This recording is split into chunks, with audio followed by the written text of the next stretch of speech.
বউকে রুমে এনে আমরা কষ্ট করে রুমের দরজায় তালা ঝুলিয়েছি। টাকা ছাড়া এই তালায় জন্মও খোলা হবে না। কোন দেশে বিয়ে করতে আসলাম রে ভাই? যেখানে যাই সেখানেই দাবি টাকা দিতে হবে। এত টাকা আমি পাবো কোথায়? এতগুলো বছর জার্মানিতে কি করেছো?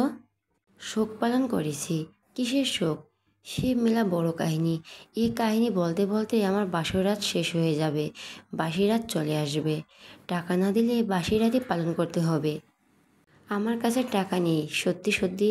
এই যে দেখো। বলে নিজের শেরওয়ানি 2 পকেট দেখায়। নারীরা বলে 1 লক্ষ টাকা দিয়ে বাসর ঘরে প্রবেশ করতে হবে, নয়তো বাসর রাত সত্যি সত্যি বাসি রাতে পরিণত হবে। সবগুলো আমার মির্জাফর বাপের অনুসারী। সবগুলো বোধহয় এক জায়গায় মাটি দিয়ে তৈরি। সব সময় সবাই আমার মতো একটা নিষ্পাপ ভোলাভালা ইনোসেন্ট ছেলেকে ব্ল্যাকমেল করে। আলবির কথা আর বলার ধরন দেখে সবাই হাসতে হাসতে শেষ। শীতল নিজেকে সামনে নিয়ে বলে, ভাইয়া টাকা দিয়ে দাও না, আমরা চলে যাই। আমার কাছে তো টাকা নেই, কারো কাছ থেকে ধার করে আনো। 10 মিনিট সময় লাগবে। আচ্ছা। আলবি নিচে নেমে আসে। একটু পরে রিমন আর নাজিমকে খুঁজে নিয়ে আসে। ওদের দুজনকে সিঁড়ির কাছে দাঁড় করিয়ে রেখে নিজের রুমের সামনে এসে দাঁড়ায়। টাকা কই? টাকা ওদের দুজনের কাছে। তোমরা সবাই ওদের দুজনের কাছে গেলেই টাকা পাবে। মিথ্যে কথা বলছো তুমি। 100% সত্যি কথা বলছি আমি। বিশ্বাস না হলে ওদের জিজ্ঞেস করো ওদের কাছে টাকা আছে কি না। নাদিরা ভাইয়ের দিকে তাকিয়ে বলে, তোমাদের কাছে টাকা আছে? হ্যাঁ। কোথায়? আমাদের দেখাও, নয়তো আমরা বিশ্বাস করি না। দুজনের নিজের পকেট থেকে 2 টাকার বান্ডেল বের করে সবাইকে দেখায়। 1000 টাকার বান্ডেল স্পষ্ট দেখা যাচ্ছে। আলবি সকলের দিকে তাকিয়ে বলে, বিশ্বাস হয়েছে তো আমার কথা? এখন ওদের দুজনের কাছে যাও, ওরা তোমাদের সকল টাকা বুঝিয়ে দেবে। সবগুলো দেবে তো নাকি আবার চিট করবে? একদম সবগুলো টাকা দিয়ে দেবে তোমাদের। সত্যি, মিথ্যে বলি না আমি। আলবির হাতে চাবি দিয়ে সবাই ডোরের সামনে থেকে সরে রিমন আর নাজিমের সামনে আসে। আলবি দ্রুত ডোর খুলে ভেতরে প্রবেশ করে। পেছন থেকে ছেলেদের দল গান গেয়ে ওঠে, সাথে মিউজিক বক্সেও গান প্লে হয়। ছেলেরা গলা ছেড়ে চিৎকার করে গান গাইছে। ছেলেদের গান শুনে বেডে বসে থাকা মায়া হেসে ওঠে, সাথে লজ্জাও পায়। আলবি ডোর লক করে সোজা হয়ে দাঁড়ায়। অবশেষে বাসর করবে আজ। আহা, ওর বউটা ওর জন্য বউ সেজে ফুল সজ্জিত বেডে বসে অপেক্ষা করছে তখন থেকে। বেডের দিকে ঘুরে দাঁড়ায়। লম্বা ঘোমটা টেনে বসে আছে মায়া। হঠাৎ আলবি হৃদস্পন্দন বাড়তে শুরু করে। বুকের বাঁ পাশে হাত দিয়ে চেপে ধরে। চোখ বন্ধ করে লম্বা শ্বাস টেনে নেয়। তারপর 1 পা 2 পা করে বেডের দিকে আগায়। রুমের বড় লাইট অন করে দূরত্ব মিটিয়ে অবশেষে বেডে উঠে বসে। বিসমিল্লাহ বলে মায়ের ঘোমটা তুলে মায়ের মুখের দিকে উকি দেয় ঘাড় কাত করে। মৃদু স্বরে সালাম দেয়, আসসালামু আলাইকুম বিবি সাহেব। চোখ তুলে তাকায় মায়া। আলবির হাস্যোজ্জ্বল মুখ জ্বলজ্বল করছে যেন। মায়া নিজেও মৃদু স্বরে সালামের জবাব দেয়, ওয়ালাইকুম আসসালাম বিবি সাহেব। আলবি হাসি আগের চেয়ে চড়া হয়। মায়ের ঘোমটা নিচে নিজের মাথা ঢুকিয়ে দেয়। চোখ রাখে মায়ার চোখে। এক দৃষ্টিতে তাকিয়ে থেকে বলে, বাকি জীবন এভাবে পার হয়ে যাক, সময় এখানে থেমে যাক, আমি অনন্তকাল তোমাকে এভাবেই দেখতে থাকি। মায়া কিছু না বলে আলবির চোখের দিকে তাকিয়ে রইল। আলবি মায়ের 2 চোখের পাতায় সযত্নে আলতো চুমো খায়। টিকলিটা শরীরে ললাটে অধর ছোঁয়ায়। তারপর বেড থেকে নেমে দাঁড়ায়। মায়ার হৃদস্পন্দন বেড়ে গেছে। আলবি ওর কাছাকাছি আসলেই ওর এমন হয়। মায়া 1 হাত ধরে বলে, কষ্ট করে একটু নিচে নামুন মায়া রানী। মায়া বেড থেকে নেমে দাঁড়ায়। আলবি একটু দূরে দাঁড়িয়ে মায়াকে দেখতে থাকে। মায়া নিজেও আলবির দিকে তাকিয়ে থাকে। আলবি ড্রেসিং টেবিলের ড্রয়ার থেকে নিজের ক্যামেরা বের করে মায়াকে ফুলসজ্জিত বেডের সামনে দাঁড় করায়। দোপাট্টা মায়ের 2 হাত দিয়ে ধরিয়ে উঁচু করে ধরায়। তারপর নিজে দাঁড়ায় মায়ার থেকে কিছুটা দূরে। হাসি দাও আলবির রানী। মায়া হাসে। পরপর কয়েকবার ক্যামেরা ক্লিক হয়। নতুন পোজ দাও সাহেবের বেবি। ঘুরে ফিরে অনেকগুলো পোজ দেয় মায়া। আলবি আবার মায়াকে বেডে বসায়। মায়ার শাড়ি চারদিকে গোল করে ছড়িয়ে দেয়। দোপাট্টা খুলে দিয়ে মায়াকে উপরের দিকে তাকাতে বলে। মায়া উপরের দিকে তাকায়। বেডের উপর দাঁড়িয়ে মায়ের ফটো তুলে আলবি। এই ফটোগুলো সবচেয়ে বেশি সুন্দর হয়েছে। মায়ার পার্সোনাল ফটোগ্রাফার আলবি। ফটো তোলা শেষ হলে মায়া বেড থেকে নামায় আবার। মায়া আলবির মুখের দিকে তাকিয়ে বলে, এসব এখন খুলি? হ্যাঁ, আসো আমি খুলে দিচ্ছি। মায়ার টুলের উপর বসে। আলবি আগে জুয়েলারিগুলো খুলে দেয়, তারপর খোপায় লাগানো ফুলগুলো, শাড়ির সেফটিনগুলো একটা একটা করে খুলে দেয়। বাড়ির শাড়িটাই নিজে খুলে দিয়ে সোফার উপর রাখে। লজ্জায় দুমড়ে মুচড়ে যাচ্ছে মায়া। আলবি আলমারি থেকে হালকা শাড়ি বের করতে করতে বলে, এমন লজ্জা পাচ্ছ মনে হচ্ছে আজকে প্রথম দেখছো আমাকে, অথচ আমি তোমার 13 বছরের পুরনো স্বামী। তুমি নির্লজ্জ বলে কি আমিও নির্লজ্জ নাকি? এইটুকুন শরীরে তো লজ্জা শরম কোথায় স্টোর করে রেখেছো দেখি একটু, বলে মায়ের হাত ধরে। মায়া আলবির হাত থেকে থাবা দিয়ে শাড়িটা নিয়ে দ্রুত ওয়াশরুমে প্রবেশ করে। আলবি ওয়াশরুমের দিকে তাকিয়ে বলে, যা বাবা, দেখতেও দিল না লজ্জা শরম কোথায় স্টোর করে রেখেছে। 1 ঘন্টার মধ্যে ওই লজ্জা শরম স্টোক আউট করতে হবে। কথা বলতে বলতে ড্রেসিং টেবিলের সামনে এসে দাঁড়ায়। শেরওয়ানি খুলে রেখে দেয়। কোমরের টাওয়াল পেঁচিয়ে শেরওয়ানির পায়জামা খুলে নর্মাল ট্রাউজার পরে নেয়। গায়ে চড়ায় নতুন একটা শুভ্র রাঙা পাঞ্জাবি। সাদা ড্রেস বলতে আলবি একটু বেশিই ভালো লাগে। শাড়ি পরে মেকআপ রিমুভ করে ফ্রেশ হয়ে উজু করে বেরিয়ে আসে মায়া। আলবি নিজে ওয়াশরুমে প্রবেশ করে। 5 মিনিটে আবার বেরিয়ে আসে। হাত মুখ মুছে নিজের গায়ের সাথে মায়ের গায়েও আঁচড় দিয়ে দেয়।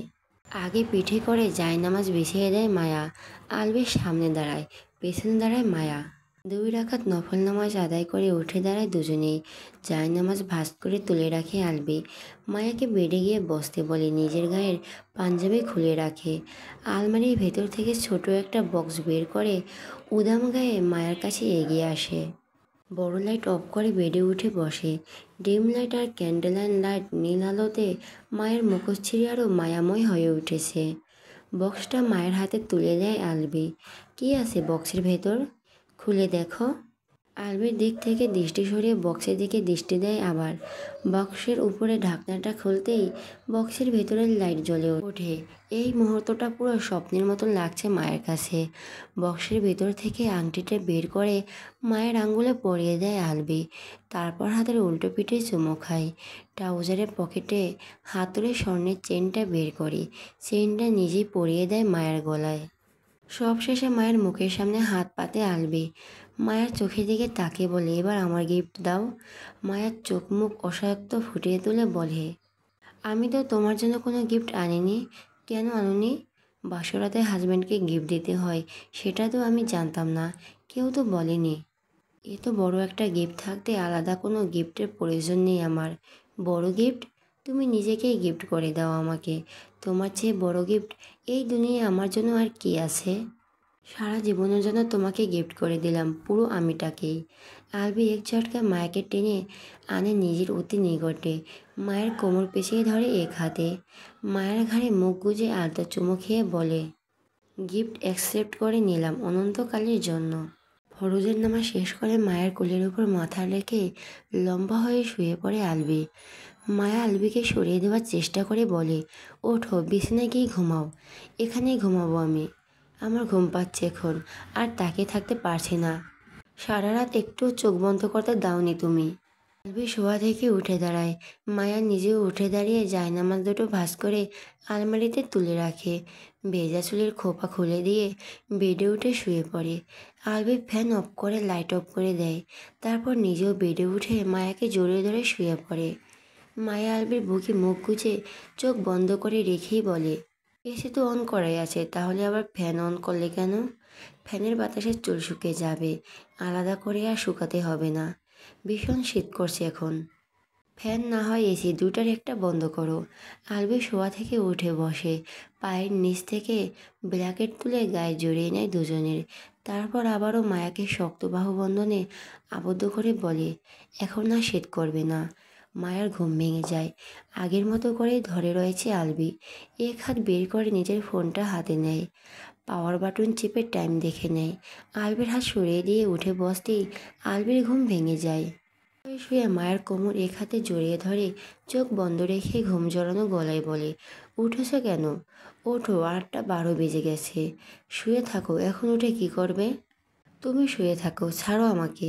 আলবির হাত সরিয়ে দিয়ে বেড থেকে নেমে দাঁড়ায়। রুমের লাইট অন করে এলোমেলো চুলগুলো হাত খোপা করে নেয়। তারপরে এলোমেলো শাড়ি কোনো রকমে ঠিক করে ওয়াশরুমে প্রবেশ করে। ফ্রেশ হয়ে এসে দেখে আলবি শোয়া থেকে উঠে বেড গুছিয়ে ঝিম ধরে বসে রয়েছে। ড্রেসিং টেবিলের সামনে এসে দাঁড়ায় মায়া। আলবি বেড থেকে নেমে ওয়াশরুমে প্রবেশ করে।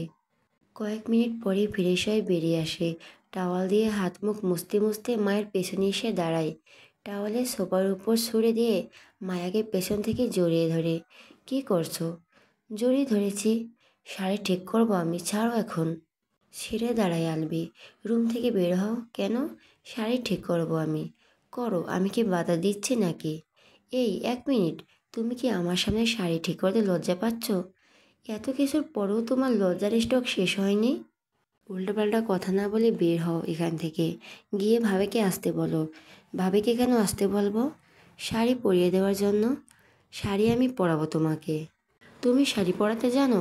জানি না, এখন শিখে যাব। এমন সোজা হয়ে দাঁড়াও। মায়ের কোনো কথা না শুনে নিজেই শাড়ি পরানোর জন্য উদ্যত হয়। জোর করে আঁচল নামিয়ে নেয়। আলবি জেদের কাছে না পেরে মায়া বলে, আমি পরছি, তুমি শুধু আমাকে সাহায্য করো। আচ্ছা। শাড়ি প্যাঁচ দিয়ে কুচি করে নেয় মায়া। আলবি নিচেও হাঁটু মুড়ে বসে কুচিগুলো ঠিক করে সমান করে দেয়। খুব একটা সময় লাগে না, দুটোই শাড়ি পরানো হয়ে যায়। আলবি মায়ের মুখের দিকে তাকিয়ে বলে, শাড়ি পরানো তো একদম ইজি, 5 মিনিটেই হয়ে যায়। কত সুন্দর করে শাড়িটা পরালাম দেখো। মায়া কপাল ভরে কুঁচকে বলে, শাড়ি তুমি পরিয়েছো? হ্যাঁ। কয়েকটা কুচি ধরলেই আর একটা সেফটি বেল্ট লাগিয়ে দিলেই শাড়ি পরানো হয়ে যায়। কষ্ট করে শাড়ি পরলাম আমি, আর এসেছে নিজে ক্রেডিট নিতে। শাড়ি আমি পরিয়েছি। হ্যাঁ, আমি তো শুধু দাঁড়িয়েছিলাম। চুপচাপ দাঁড়াও দেখি। মায়াকে দাঁড় করিয়ে ঘুরিয়ে ফিরে দেখে নেয় আলবি কোথাও দিয়ে পেট দেখা যাচ্ছে কিনা। লম্বা করে ঘোমটা টেনে দেয় আলবি নিজেই। তারপর বলে, রুম থেকে বের হবে না একদম। বেডে উঠে শুয়ে থাকো, নয়তো বসে থাকো। যার দেখতে ইচ্ছে হবে রুমে এসে দেখে যাবে। আমার কথা যেন মনে থাকে। রুম থেকে বের হবে না। বাইরে গেলে সকলের সামনে ঘোমটা ফেলে উল্টো পাল্টে দেখবে সবাই। ঠিক আছে।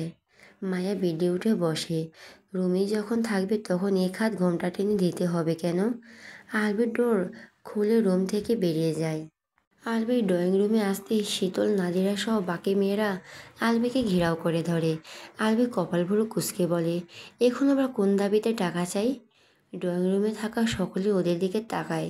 নাদিরা বলে, তুমি আমাদের ঠকিয়েছো। কিভাবে ঠকালাম? মাত্র 10,000 টাকা দিয়েছো রাতে। গেটে 10,000, বাসর ঘরেও 10,000। এত কিপটে কেন তুমি? 10 টাকা দিয়ে একটা লেবু কিনে এনে এক গ্লাস শরবত দাওনি কেউ। 10 টাকা দিয়ে একটা মোমবাতি কিনে দাওনি, সেখানে 10,000 টাকা দিয়েছি। সেটাই তো অনেক। বিয়ে করে লাভ কোথায়? সব দিক থেকে শুধু জামাইয়ের লস। লাভ আর শুধু শালাশালি আর বাকিদের। আমি তো কোনো লাভ হলো না। বিয়ে করে এত সুন্দর একটা বউ পেয়েছো, আর কি চাও? বউটা তো আমার নিজেরই ছিল। তো তুমি কি অন্যের বউ বিয়ে করতে চেয়েছিলে? আস্তা গরিবুল্লাহ নাউজুবিল্লাহ বলে, কি?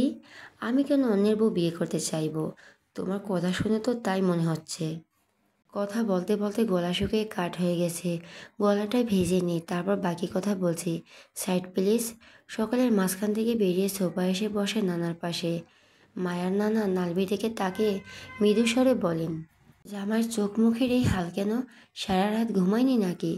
আলবি নানা দেখে ঘাড় লম্বা করে এগিয়ে মৃদু স্বরে বলে, আপনার নাতি তো সারা রাত ঘুমাতে দিল না নানা। আমার নাতনি ঘুমাতে দেয়নি নাকি তুমি আমার নাতনিকে ঘুমাতে দাওনি? এ তো সত্যি কথা বলতে নেই নানা। আলবির কথা শুনে 3 নানা নাতনি হেসে ওঠে। আলবি গলা ছেড়ে বলে, আম্মু কফি দাও।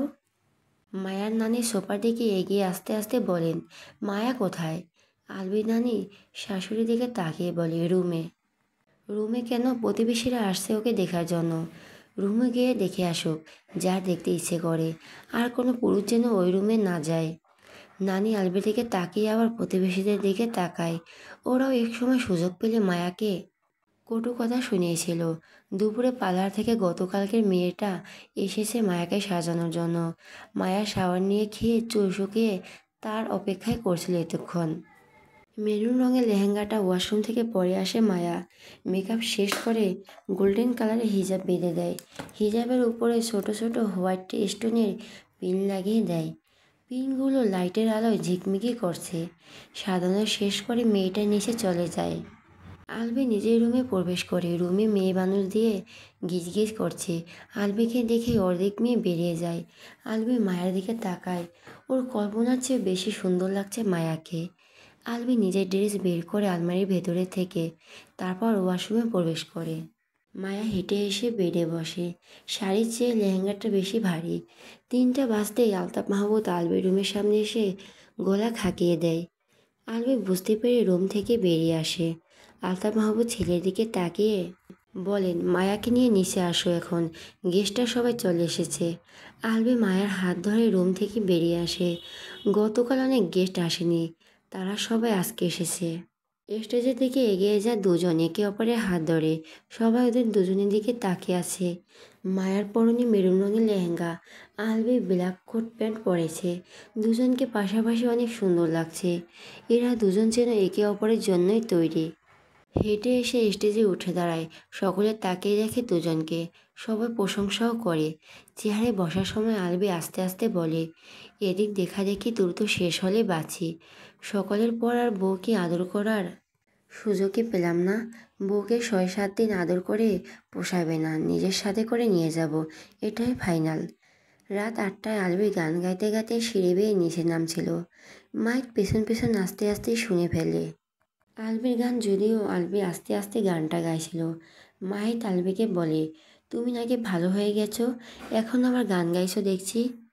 ওদের দুজনের সামনে থেকে একটা 5-6 বছরের পেশি ছেলে যাচ্ছিল।